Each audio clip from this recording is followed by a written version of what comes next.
Viral, detik-detik dua pencopet beraksi di depan gubernur.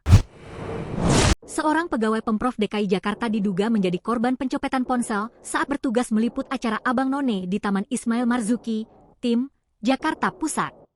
Aksi pencopetan itu dinarasikan terjadi tepat di depan Gubernur DKI Jakarta Pramono Anung. Dalam video viral, Sabtu, 27 September 2025, acara Abang None Jakarta itu dihadiri Gubernur Jakarta Pramono Anung dan Wakil Gubernur Jakarta Rano Karno, Dul. Korban diduga kecopetan saat meliput momen kedatangan Pramono Rano di acara tersebut.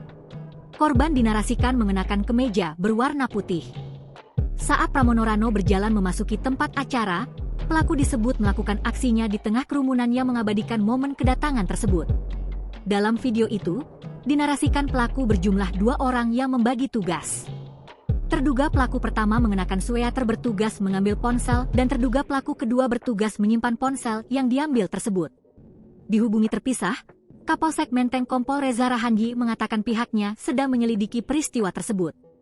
Namun dia menyebut korban belum membuat laporan polisi. Download Tribun X sekarang, menghadirkan lokal menjadi Indonesia.